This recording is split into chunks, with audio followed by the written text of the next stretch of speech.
moment qui soit pour moi un sujet de joie, un sujet de joie. Alléluia. Est-ce que quelqu'un comprend ces paroles? C'est le moment que l'Éternel, pas qu'un ministre, qu'un chef d'État a fait, mais c'est le moment que l'Éternel veut dire celui qui n'a pas de fin, celui qui n'a pas de commencement, celui qui n'a pas de fin. C'est le moment que ce monsieur a décidé pour toi. Alléluia. Alléluia. Amen. Alléluia. Amen. Et donc vous voyez bien que si c'est le moment que ce monsieur a décidé pour moi, je ne vois pas comment l'enfer peut se déchaîner sur moi. Vous comprenez? L'enfer ne peut pas se déchaîner sur moi parce que c'est le moment que le Dieu créateur du ciel et de la terre a décidé pour moi. Alléluia. Alléluia. Alléluia. Alléluia. Alléluia. Alléluia. Et je disais la semaine dernière que nous étions dans l'introduction. Ce matin, nous allons essayer d'attaquer le sujet. Et ce matin, nous allons parler de l'évangélisation, sinon l'évangile. L'apôtre Paul a dit que je ne cesserai de vous porter les mêmes messages. Comprenez? Et mesdames et messieurs, je vous dis cette année, on ne parlera pas autre chose si ce n'est l'évangile. L'évangile. L'évangile serait le sang de nos discours en 2022. Ça, je vous dis, en 2022, on ne parlera pas un autre message. C'est-à-dire, s'il s'avère qu'on porte un discours, mais ce discours va tourner autour de l'évangile. L'évangile. Dites avec moi l'évangile. L'évangile. L'évangile. Voilà. Et dans mes méditations, en semaine, Dieu me disait que celui qui s'oppose à l'évangile, celui-là est comment? En maquet, je disais, celui qui s'oppose à l'évangile, voilà, celui qui n'annonce pas le message de l'évangile s'oppose à l'œuvre de la croix. Vous comprenez? Parce que 2022, nous parlerons que sur la puissance de l'évangile. Parce que si quelqu'un ne t'avait pas dit un jour, comme lui, là, il allait vers la soeur, dire à la soeur que Jésus t'aime, c'est pas ce qu'elle devait nous chanter ici encore une fois. Ok. Vous voyez bien, il a fallu que quelqu'un aille vers elle pour dire que Jésus t'aime. Alléluia. Amen. Alléluia. Amen. Donc il y a toujours quelqu'un que Dieu envoie vers toi te dire Jésus t'aime. Et la même chose que Dieu a envoyé quelqu'un vers toi, toi aussi, ta mission cette année, c'est d'aller vers les autres, dire que Jésus, il est allé à la croix de Golgotha pour toi. Alléluia. Amen. Alléluia. Amen. Donc mesdames et messieurs, je vous dis, c'est là ce que nous parlerons cette année. Ah oui, 2022, c'est l'évangile. L'évangélisation. Alléluia. Amen. Acclamons la soeur qui vient de rentrer. Voilà. Sois béni. Alors, donc, l'importance de l'évangélisation. Et puis, après, on va se poser la question, c'est quoi l'évangile? Je vais vous raconter une histoire. Alors, le mot évangile, évangile, pendant l'évangile, évangile. En fait, ce mot-là, la première fois, était employé en Égypte. Les mots en Égypte. Oui, l'Égypte. Dans un port, ou encore dans une ville qu'on appelle Alexandrie. Pas Alexandra, Alexandrie. C'est en Égypte. C'est une ville portuaire. C'est une ville portuaire. Et comme à cette époque-là, le peuple était en manque de nourriture. Était en manque de nourriture. Et donc, dans ce manque de nourriture, le peuple n'avait qu'un seul souhait que de voir la nourriture arriver.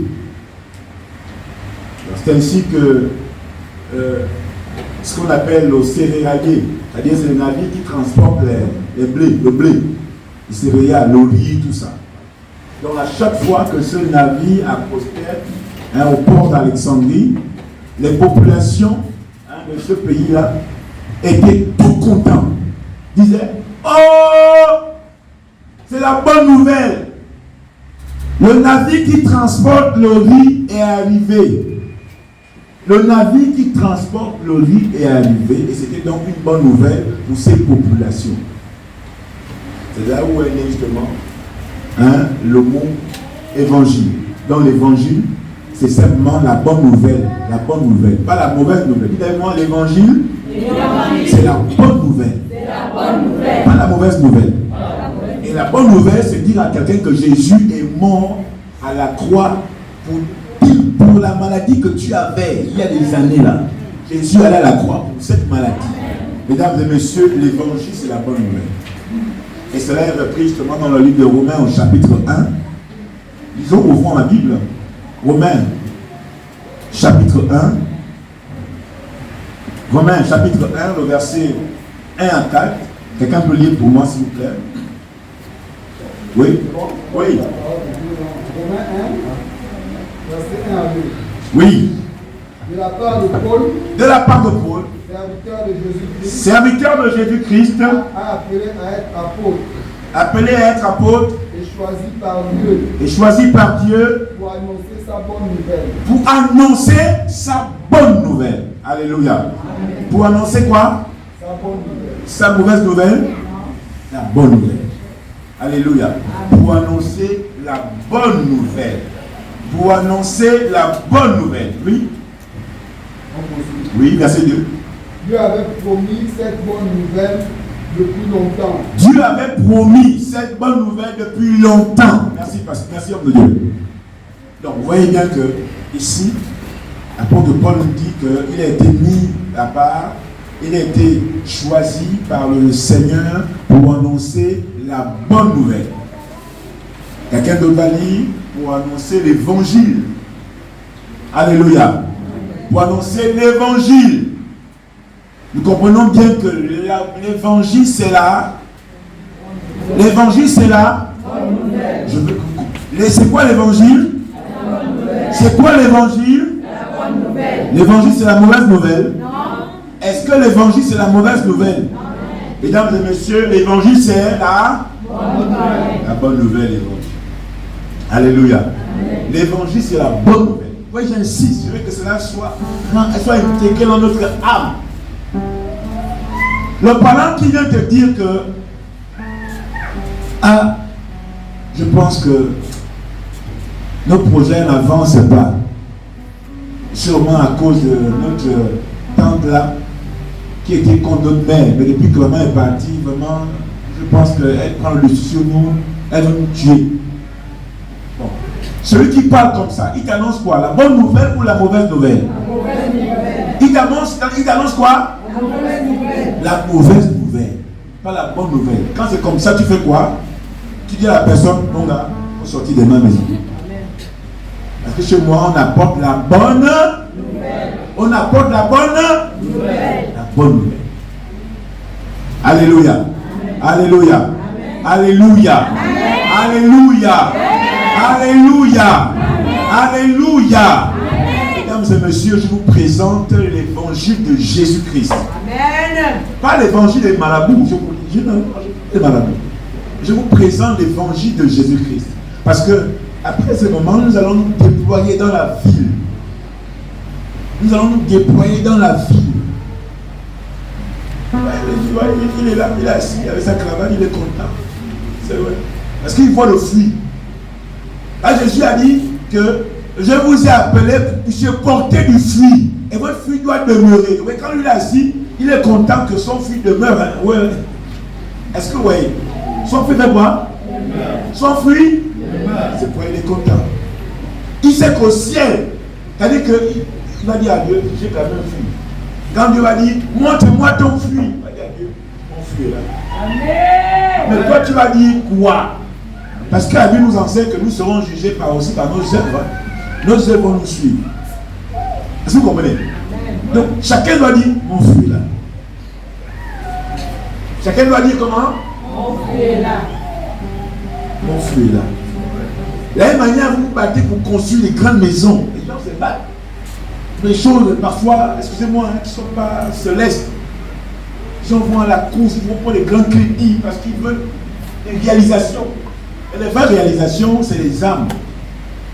Les vraies réalisations, c'est quoi? Les âmes. Ouais, moi, quand je me balade, je suis content parce que je réalise les âmes.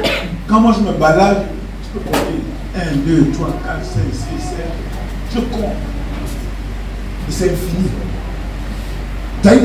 Dieu peut me prendre. Parce que j'ai compté. J'ai des âmes, j'ai réalisé. Mais toi tu es là. Tu peux compter les âmes que tu as. C'est les âmes. Alléluia. Alléluia. Alléluia. Oh Seigneur, j'ai envie d'avancer. Donc nous retenons que l'évangile c'est quoi? La bonne nouvelle. Et puis après on va se poser la question, mais pourquoi devons-nous évangéliser? Pourquoi devons-nous évangéliser?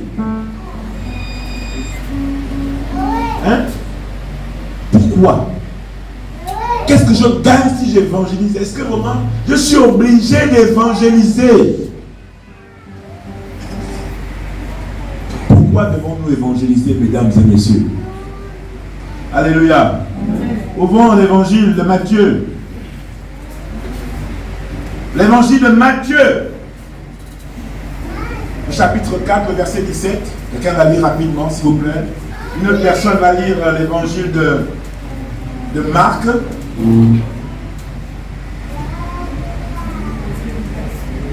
Donc je dis évangile de Matthieu 4, 17. Quelqu'un d'autre, Matthieu 9, 35. Les jeunes, soyez rapides, les jeunes. On va lire la parole de Dieu dans Matthieu 4. Oui. Oui. Dès ce moment, Jésus se mit à prêcher. Changer le comportement. Disait-il. Car le royaume des cieux est proche. proche. Oui. On poursuit. Verset 17. C'est bon. C'est bon. Oui. Jésus se mit à prêcher. Jésus se mit à faire quoi? À annoncer la parole. Matthieu 9, 35. Quelqu'un d'autre, rapidement. Très bien. Jésus parcourait toutes les villes, pas une seule ville. Jésus parcourait toutes les villes et les villages. Enseignant dans les synagogues. Prêchant la bonne nouvelle du royaume. Reviens mon fils. Jésus faisait quoi? Jésus parcourait toutes les villes. Jésus parcourait toutes les villes et les villages. Jésus parcourait toutes les villes et les villages. Enseignant dans les synagogues. Enseignant dans les synagogues. Prêchant la bonne nouvelle du royaume. Prêchant la bonne nouvelle, pas la mauvaise nouvelle. Prêchant la bonne nouvelle du royaume. La bonne nouvelle du royaume. Et guérissant toute maladie et toute infirmité. Merci mon fils. Marc maintenant. Quelqu'un d'autre. Quelqu'un d'autre. Le livre de Marc.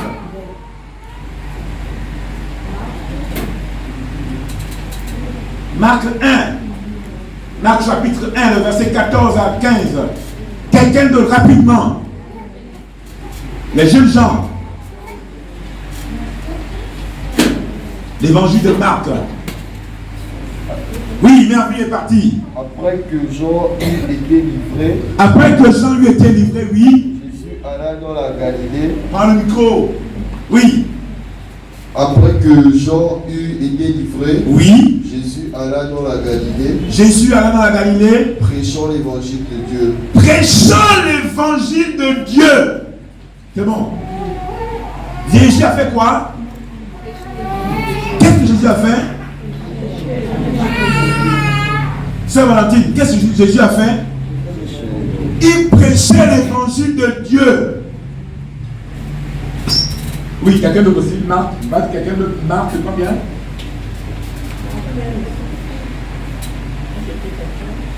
Oui, Marc 1. 38. Marc 1. Marc chapitre 1, le verset 38. Allez, tu donnes le micro à un jeune.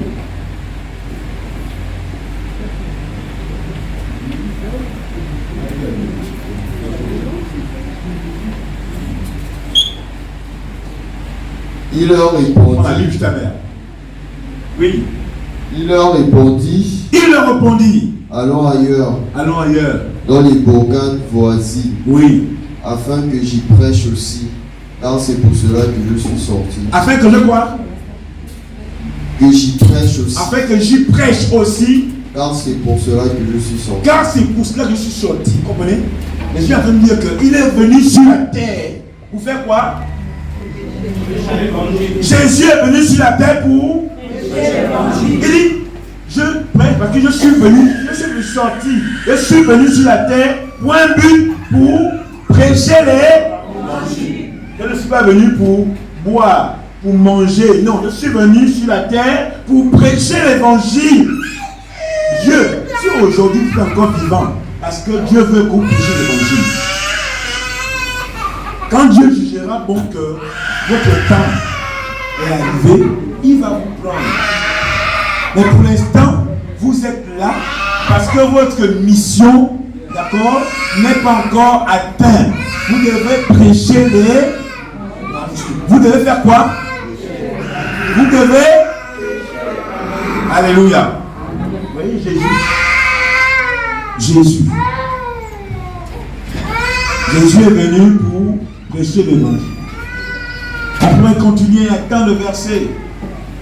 On va conclure avec Jésus, avec le texte de Luc 18, que tout le monde connaît par cœur. Oui. La parole de Dieu, Oui. dans le livre de Luc 4, Oui. verset 18. Oui. L'Esprit du Seigneur est sur moi, L'Esprit du Seigneur est sur moi. parce qu'il m'a oint Parce qu'il m'a oint. pour annoncer une bonne Il m'a nouvelle. oint pour un but. Pour annoncer quoi? Une bonne Une nouvelle bonne nouvelle à qui? aux pauvres. Aux pauvres. Il m'a envoyé Il m'a envoyé pour guérir ceux qui ont le cœur brisé, pour guérir ceux qui ont le cœur abattu, ceux qui ont le cœur brisé, pour proclamer aux captifs la délivrance pour proclamer aux captifs la délivrance et aux aveugles et aux aveugles le recouvrement de la vue, le recouvrement de la vue, pour envoyer libres les opprimés, pour envoyer libre les opprimés et pour une année, pour publier oui, une année, une année de grâce du Seigneur. publier une année de grâce du qui de qui? De Jéhovah. C'est mon année. C'est mon année. C'est ça l'année là. Pour publier une année de grâce. Alléluia. Vous comprenez? Donc, l'Esprit du Seigneur, c'est Jésus lui-même. C'est dans le temps. Il parlait comme je fais là, devant le peuple. Il dit, bon, moi le Seigneur vous informe que l'Esprit du Seigneur est sur moi pour annoncer une bonne nouvelle. Jésus a dit, pour annoncer une bonne nouvelle aux pauvres. Parce que le pauvre, hein, celui qui est dans la précarité, il vit avec les mauvaises nouvelles tous les jours. Donc Jésus a dit, toi qui es dans la précarité, je suis venu là pour toi. Pour te faire sortir de la précarité. Une version dit, une bonne nouvelle pour t'enlever de la précarité. Donc la bonne nouvelle. Vous voyez, Jésus lui-même. Jésus lui-même s'est présenté. Pourquoi il est venu sur la terre? Pourquoi nous sommes venus sur la terre? Nous sommes venus sur la terre pour faire quoi? Pour annoncer l'évangile. Jésus a dit, moi aussi j'y prêche. C'est pourquoi je suis sorti. C'est pourquoi je suis venu sur la terre. Je suis venu sur la terre pour prêcher l'évangile. Alléluia. Donc nous disons 1. Pourquoi devons-nous annoncer l'évangile? Nous avons dit, nous annonçons l'évangile pourquoi? Nous annonçons l'évangile pourquoi? Je n'ai pas entendu. Pourquoi devons-nous annoncer l'évangile? Est-ce que c'est la seule sœur qui a dit? Pourquoi devons-nous annoncer l'évangile? Pour imiter qui? Jésus. notre modèle, notre exemple. Parce que lui-même, il a tracé une route. Il a dit qu'il prêche l'évangile. Nous aussi, qui sommes les serviteurs de Jésus, mis à part pour lui, devons faire aussi quoi? Annoncer les... Alléluia. Alléluia. Est-ce qu'on me comprend ce matin? Hein? Nous devons annoncer l'évangile parce que Jésus a tracé une route. Et nous devons suivre cette voie. 2. Pourquoi devons-nous annoncer l'évangile? Pourquoi? Ouvrons le livre de Matthieu. Matthieu chapitre 10 au verset 7. Matthieu chapitre 10 le verset 7. Oui, monsieur Nico, vas-y, donne le micro à monsieur Nico. Oui. Oui. Matthieu chapitre 10 verset 7. Et avec Emmanuel, tu prends Matthieu chapitre 28 le verset 19. Et Merville, tu prends Marc. Non, pas lui, le grand Nico.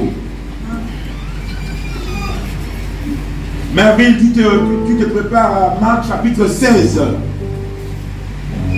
Marc chapitre 16, verset 15.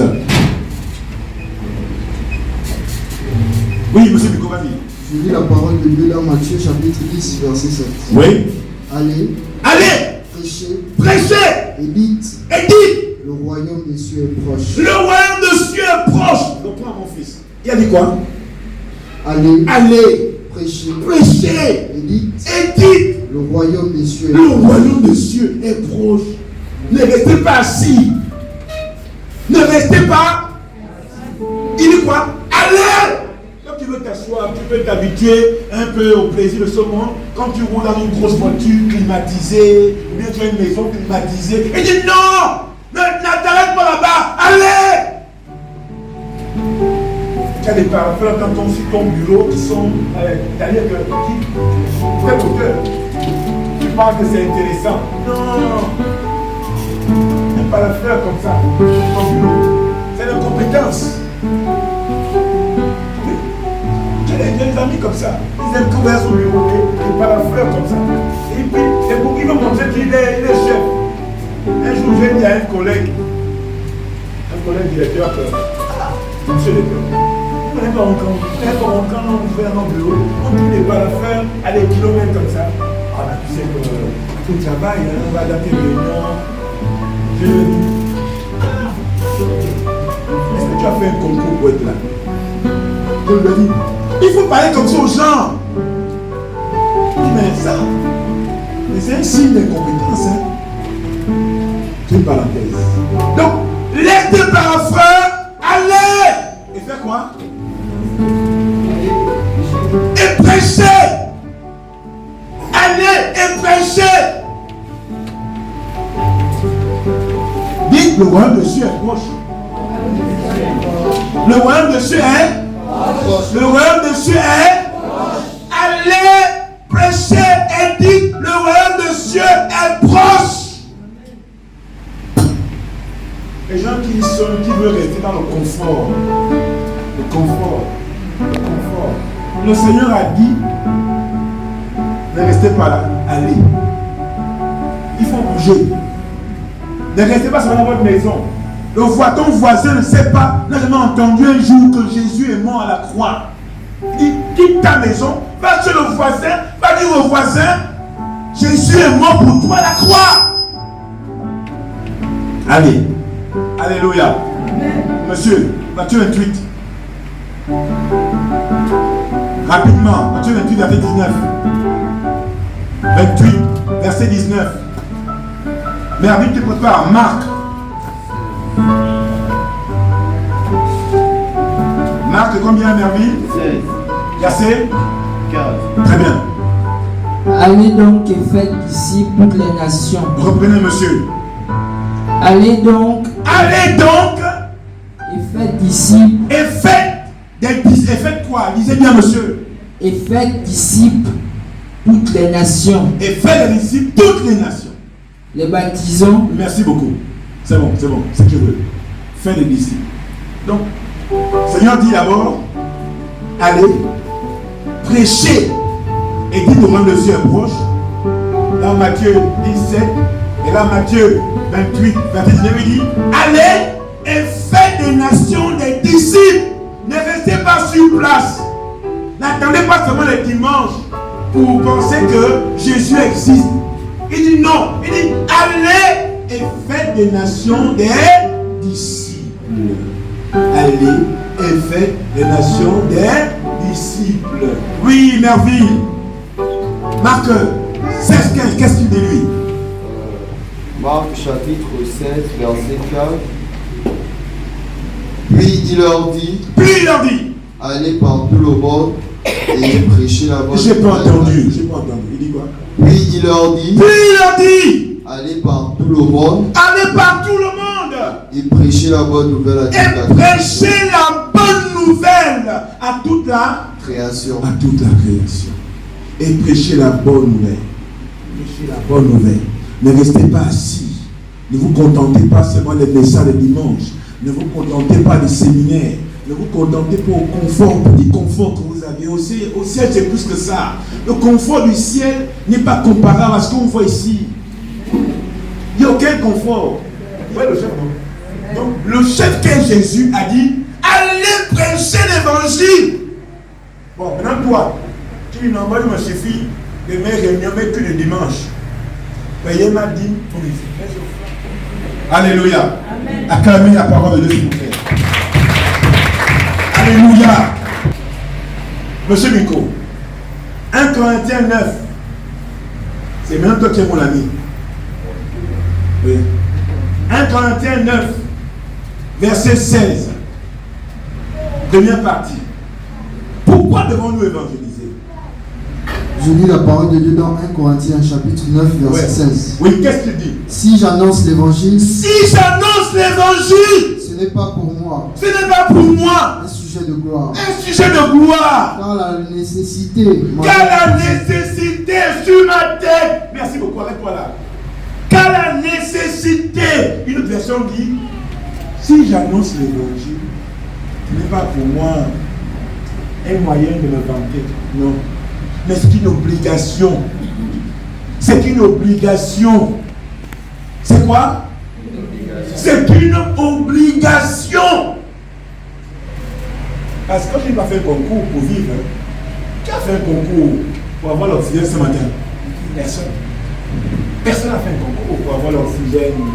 Alors que d'autres sont sous oxygène artificiel.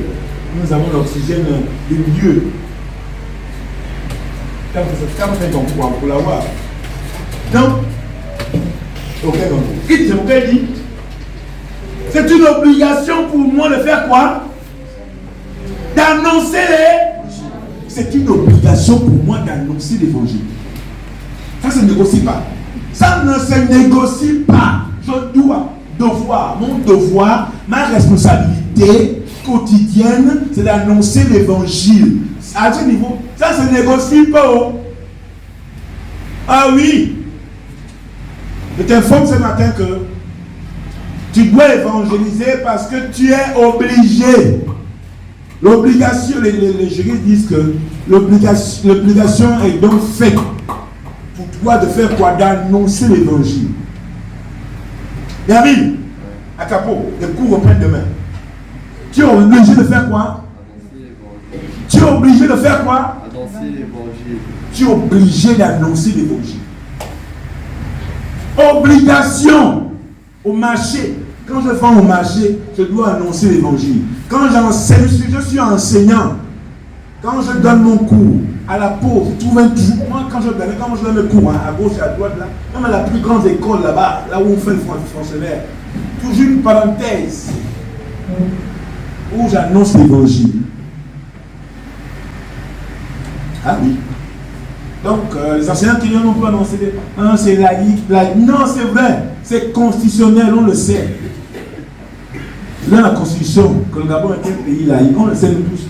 Mais c'est ça laïque. Quand le pasteur Ndjoku Pamphile a annoncé l'évangile au pasteur Alessandra, il n'a pas eu peur que l'école est laïque.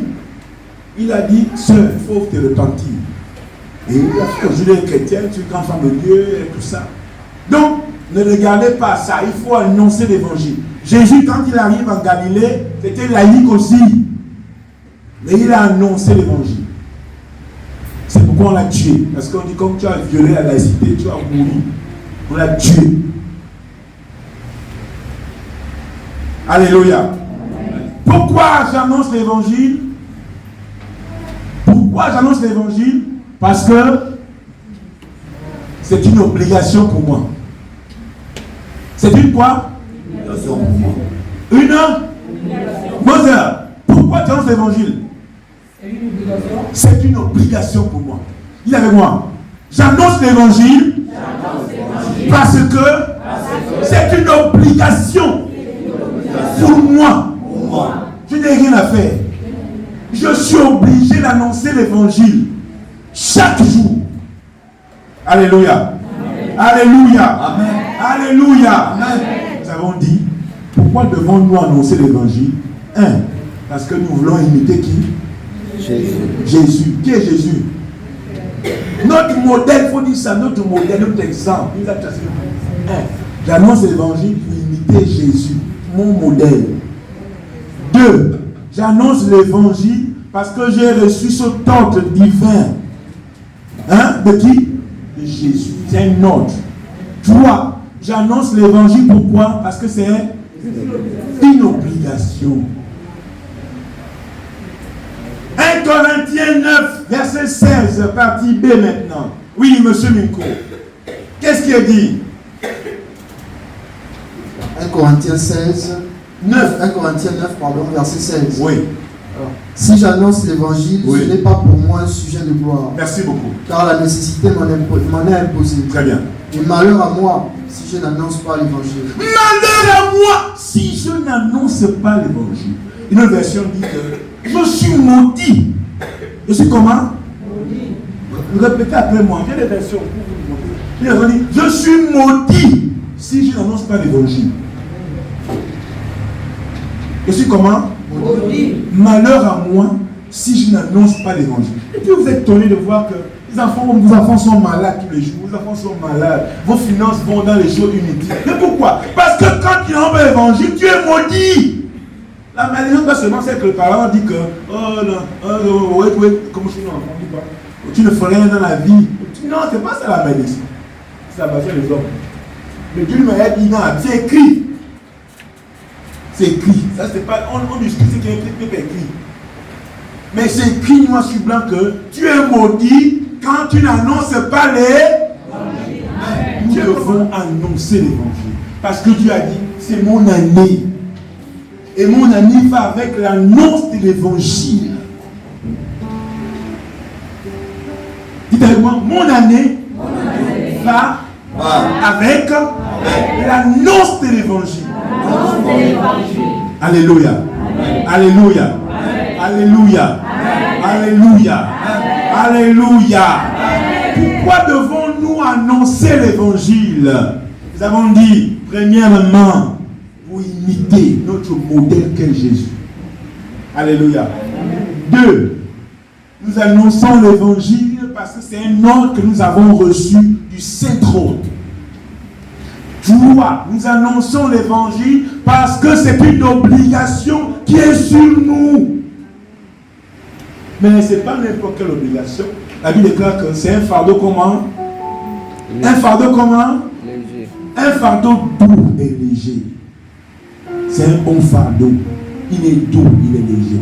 Et 4, nous avons dit que nous annonçons l'évangile pour appeler le bien-être spirituel. On n'est plus des maris de nuit. Les femmes de nuit. Je t'informe, toi qui es là, tu as des maris de nuit. Mais tu es là pourquoi? Parce que tu n'annonces pas l'évangile. Et donc, si tu veux que ces maris de nuit s'éloignent de toi, et pour que tu aies le bien-être spirituel, il te faut annoncer l'évangile. Donc, bien-être spirituel, bien-être moral, bien-être financier, ton argent peut pas dans tous les sens, et bien-être physique, en bonne santé. Parce qu'il a dit, je veux que tu sois en bonne santé. La volonté de Dieu est que tu sois en bonne santé. Et l'épître de Saint Jean, 3 Jean, chapitre 1, le verset 2. Il dit, je veux. La volonté de Dieu est que tu sois en bonne santé. La volonté de Dieu n'est pas que tu fréquentes les marabouts, n'est pas que tu fréquentes les médecins toutes les fins du mois. C'est faux.